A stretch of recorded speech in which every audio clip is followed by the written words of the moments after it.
Manual transmission, जिसे gear box भी कहा जाता है, एक प्रकार का ट्रांसमिशन सिस्टम है जो कि मोटर गाड़ियों में इस्तेमाल होता है। यह इंजन से उपलब्ध टॉर्क और स्पीड में बदलाव करके पहियों तक पहुंचाता है और इसके लिए गियर्स का इस्तेमाल करता है।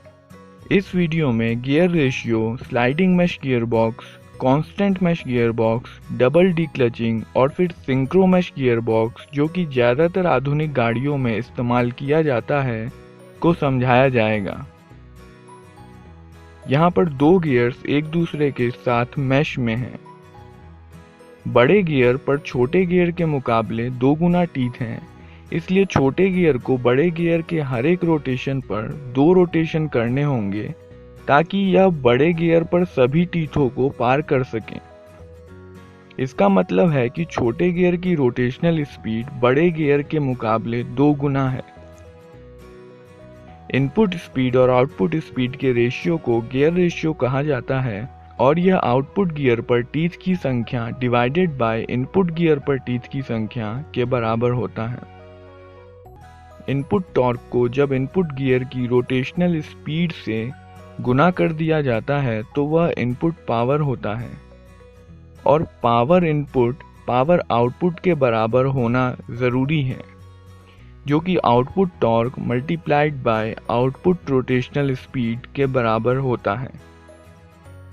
चूँकि आउटपुट गियर की रोटेशनल स्पीड इनपुट गियर की रोटेशनल स्पीड की आधी है, इसलिए आउटपुट शाफ्ट इनपुट शाफ्ट के मुकाबले 2 गुना टॉर्क डिलीवर करेगा।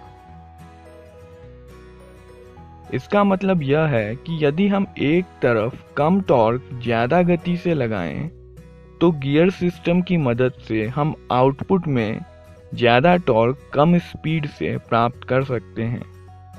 इसी बेसिक प्रिंसिपल को गियर बॉक्स में इस्तेमाल किया जाता है। एक ऑटोमोबाइल को रेस्ट से शुरू करने के लिए, चढ़ाई करने के लिए या लोड खींचने के लिए काफ़ी टॉर्क की ज़रूरत होती है।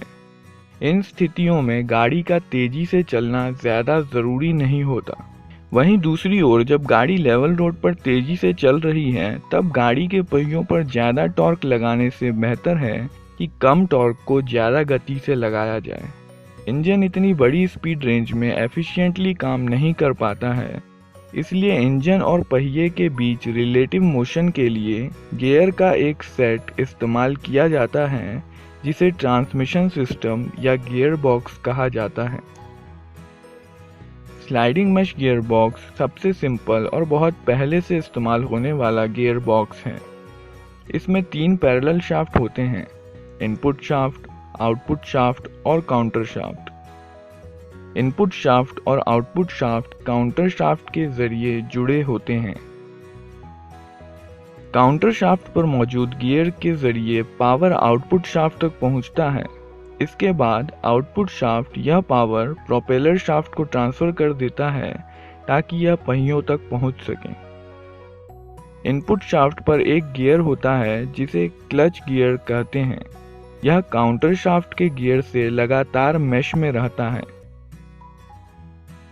आउटपुट शाफ्ट स्प्लाइंड होता है और इस पर जो गियर्स होते हैं वह काउंटर शाफ्ट के गियर से मैश करने के लिए आउटपुट शाफ्ट पर एक्सियली स्लाइड कर सकते हैं।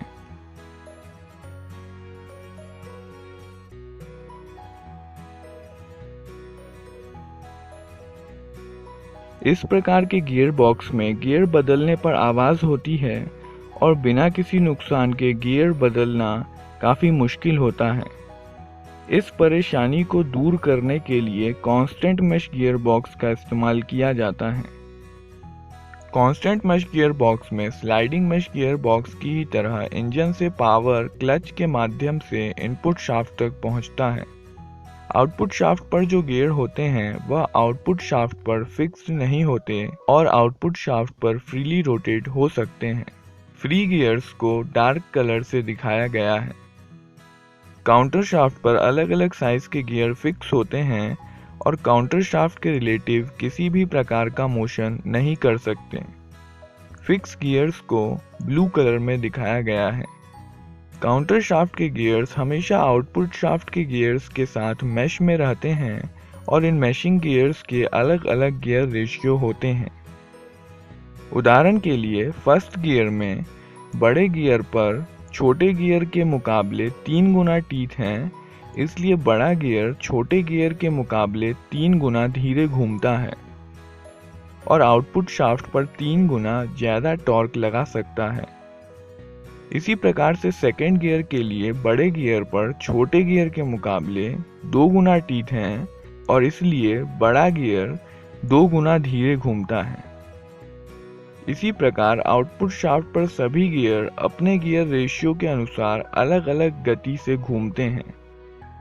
वहीं आउटपुट शाफ्ट पहियों से जुड़ा होने के कारण पहियों से संबंधित गति पर घूमता है। आउटपुट शाफ्ट को पावर ट्रांसमिट करने के लिए फ्रीली घूम रहे गियर्स में से किसी एक गियर को आउटपुट शाफ्ट पर लॉक करने की ज़रूरत होती है। ऐसा करने के लिए आउटपुट शाफ्ट पर एक हब फिक्स किया जाता है, इसलिए हब आउटपुट शाफ्ट के साथ घूमता है।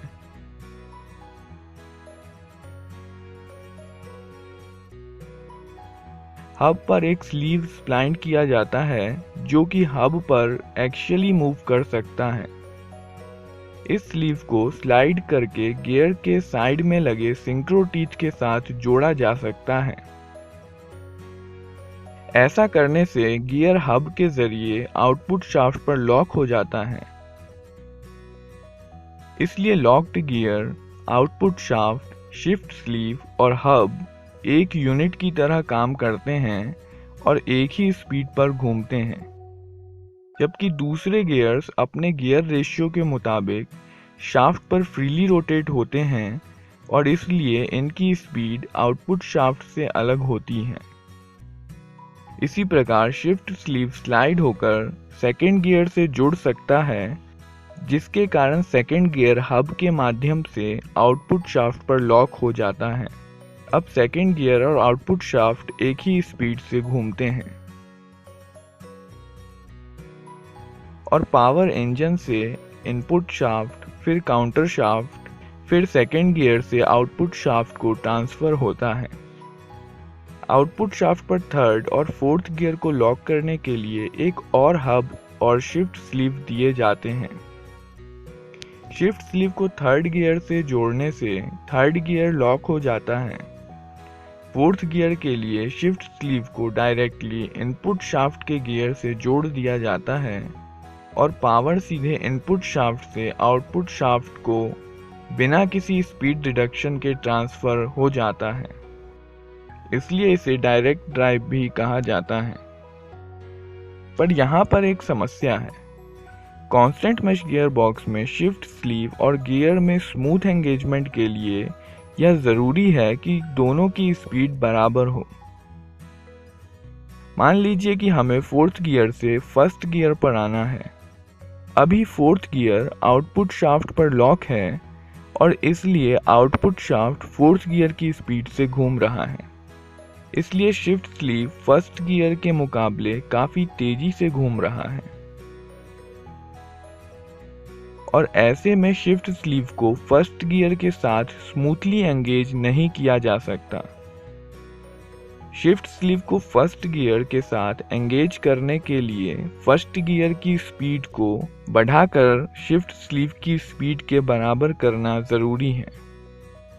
ऐसा करने के लिए क्लच को पहली बार क्लच पैडल दबाकर डिसएंगेज किया जाता है, जिसके कारण इंजन इनपुट शाफ्ट से डिसएंगेज हो जाता है और फिर गियर को न्यूट्रल पोजीशन पर लाया जाता है। इसके बाद क्लच पैडल रिलीज करके इंजन को वापस इनपुट शाफ्ट से कनेक्ट कर दिया जाता है और फिर इंजन को एक्सीलरेट किया जाता है। जब ड्राइवर को लगता है कि फर्स्ट गियर की स्पीड शिफ्ट स्लीव के बराबर हो गई होगी, तब ड्राइवर दूसरी बार क्लच पैडल को दबाकर इनपुट शाफ्ट को फिर से इंजन से डिसएंगेज कर देता है और शिफ्ट स्लीव को फर्स्ट गियर के साथ एंगेज कर देता है।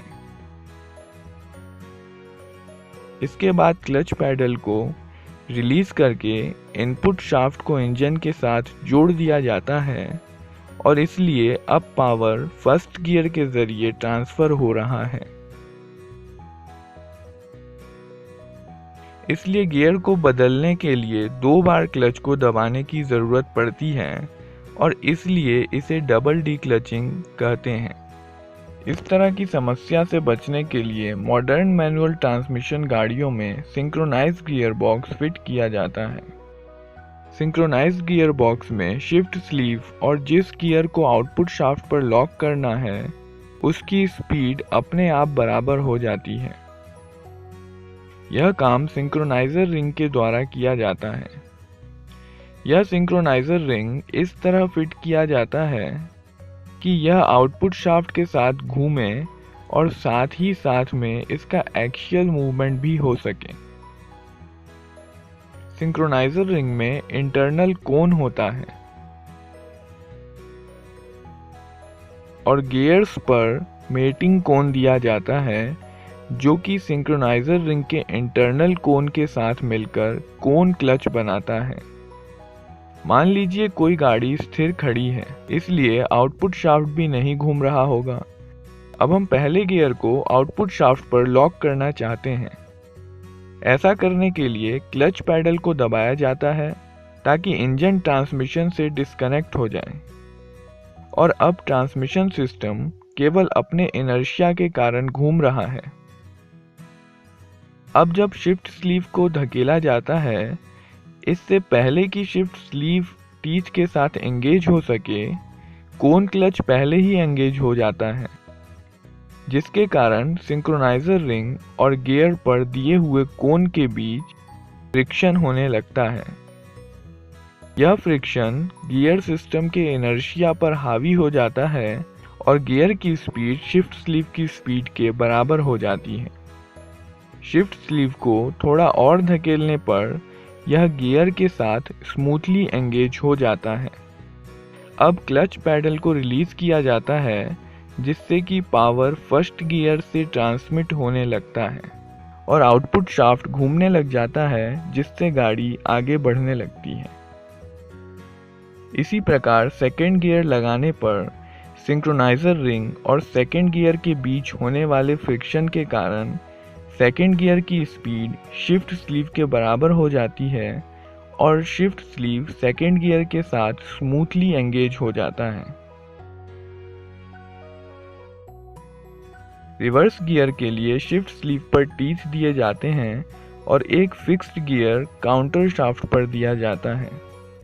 यह दोनों गियर डायरेक्टली मैश में नहीं होते। इनको जोड़ने के लिए एक आइडलर गियर का इस्तेमाल किया जाता है जिससे कि घूमने की दिशा बदल जाती है।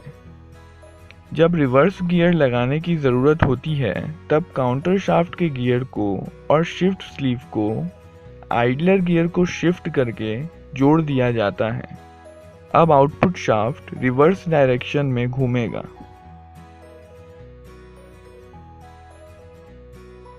रिवर्स गियर सिंक्रोनाइज्ड नहीं होता है जिसके कारण गाड़ी के रुक जाने के बाद ही रिवर्स गियर लगाया जाता है। गाड़ी को हाई स्पीड से चलाने के लिए फिफ्थ गियर लगाया जाता है। इस केस में फ्रीली रोटेट होने वाले गियर को काउंटर शाफ्ट पर लगाया जाता है और फिक्स्ड गियर को आउटपुट शाफ्ट पर लगाया जाता है। गियर शिफ्ट स्लीव और हब की मदद से काउंटर शाफ्ट पर लॉक किया जा सकता है। गियर चेंज करने के लिए शिफ्ट शाफ्ट दिए जाते हैं। अभी रिवर्स गियर लगा हुआ है। अब गाड़ी न्यूट्रल पर है। अब फर्स्ट गियर लग गया।